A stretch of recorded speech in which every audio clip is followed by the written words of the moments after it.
Thomas Gray, Biography and Works. Summary of Ode on the Spring. Hello and welcome to the discourse.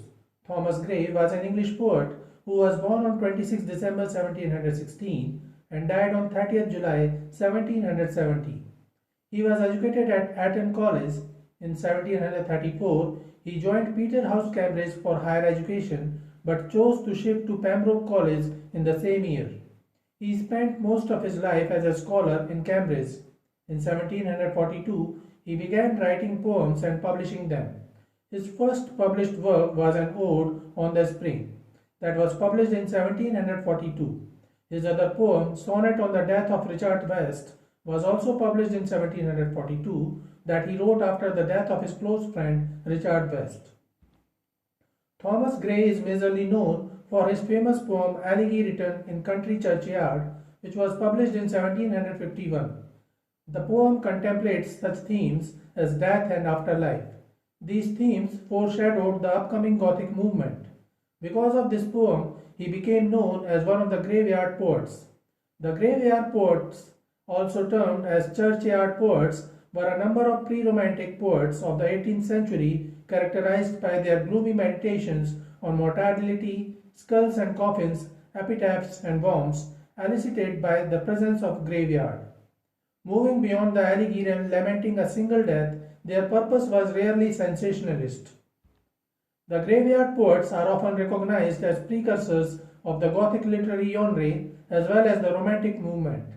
The term graveyard school refers to four poems: Thomas Gray's Elegy Written in a Country Churchyard, Thomas Parnell's Night Piece on Death, Robert Blair's The Grave, and Edward Young's Night Thoughts. Gray also wrote a mock elegy titled Ode on the Death of a Favorite Cat drowned in a tub of goldfishes, that he wrote for his friend Horace Walpole's cat. The mock elegy was published in 1747. In the same year, 1747, he wrote Ode to a Distant Prospect of Eton College, which was published anonymously. In this poem, he recalled his school days as a time of great happiness. It was a Horatian ode with a calm and reflective form. In contrast to the lofty, heroic Pindaric odes, most of Horatian odes are intimate, calm, and reflective. They are often addressed to a friend and deal with friendship, love, and the practice of poetry. In 1754, Gray published The Progress of Poesy, a Pindaric ode. It was his first Pindaric ode. A Pindaric ode is a ceremonious poem written in a triadic structure consisting of a strophe, two or more lines repeated as a unit, followed by a metrically harmonious antistrophe, concluding with a summary line called an epode in a different meter. Pindaric odes are often ceremonious, celebrating the victory of a winner with a performance of choral chant and dance in an elaborately complex, metaphorically rich, and intensely emotive language. His other famous Pindaric ode was The Bard, a Pindaric ode, which was published in 1757. Gray was self-critical, and this is why he didn't write much. His published content include only 13 poems, but all his poems were hugely popular. He gained so much popularity that in 1757 he was offered the post of Poet Laureate of England, which he refused. Gray considered his Pindaric odes as his best work. However, these were the poems in which the poet writes while considering the sentiments of the audience. Samuel Johnson commented on Gray's Elegy Written in the Country Churchyard and said, "I rejoice to concur with the common reader. The churchyard abounds with images which find a mirror in every mind, and with sentiments to which every bosom returns an echo." Ode on the Spring. Ode on the Spring was the first published poem by Thomas Gray. It was published in 1747. This poem is made up of 5 stanzas with 10 lines in each. The rhyming scheme of each of the stanzas is A B A B C C D E E D. Stanza 1, lines 1 to 10. Lo, where the rosy bosomed hours, fair Venus' train appear, disclose the long expecting flowers, and wake the purple ear. The Attic warbler pours her throat, responsive to the cuckoo's note. The untaught harmony of spring, while whispering pleasure as they fly, Cool zephyrs through the clear blue sky. They have gathered fragrance fing. The poem is all about spring and its beauties and wonders that it brings to the world.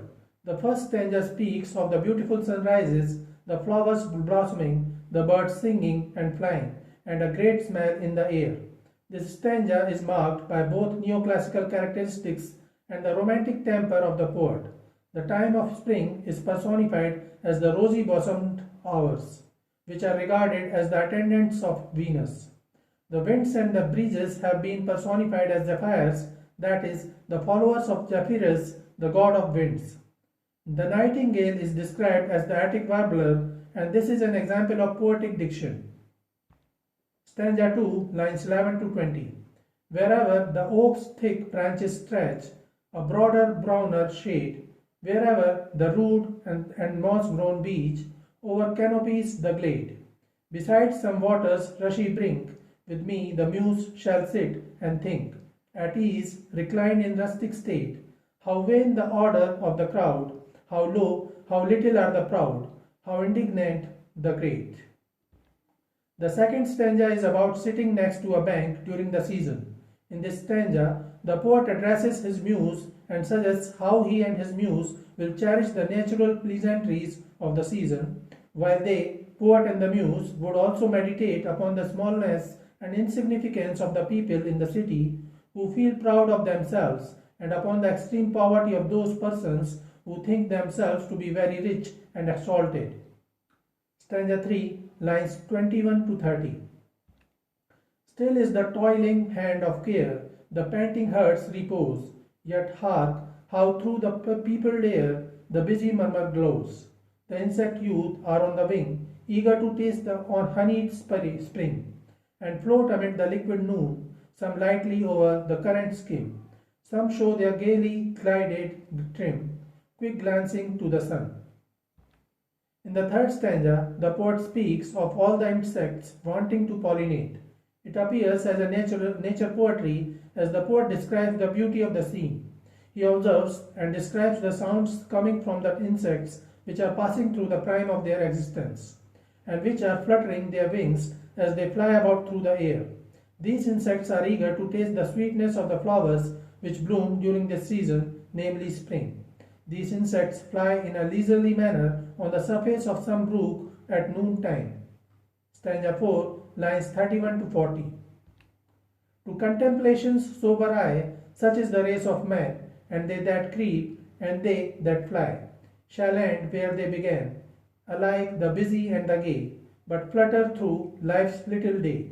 In fortune's varying colours dressed, brushed by the hand of rough mischance, or chilled by haze their airy dance, they leave in dust to rest.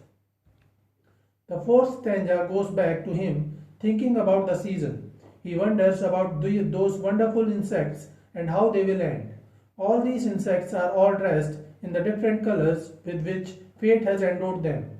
Some of these insects shall get killed by an accidental blow from someone, and some of them shall die a natural death in due course. These flying insects would ultimately cease their movements through the air and would end their existence to the rest on the ground below, where they would mingle with the dust. Stanza 5, lines 41 to 50.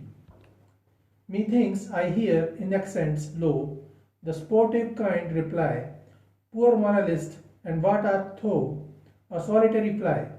Thy joys no glittering female meets, no hive hast thou of hoarded sweets, no painted plumage to display, no hasty wings, thy youth is flown.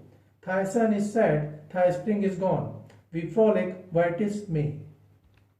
The fifth stanza covers all the stanzas comparing himself and others like him to flies.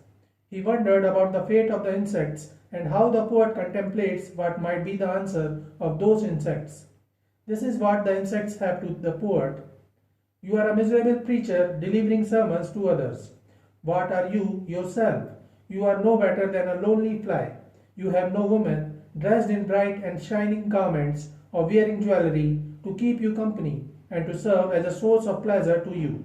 You possess no storehouse full of accumulated pleasures from which you can draw any happiness at your will. You have no gaudy garments or showy equipment to display. Your youthful years have already passed, and they have passed in a hurried manner. The years of your prime are over, and thus the spring of your life has already ended, while we are still enjoying our spring and are flying about merrily. So this is it for today. We will continue to discuss the history of English literature. Please stay connected with the discourse. Thanks and regards.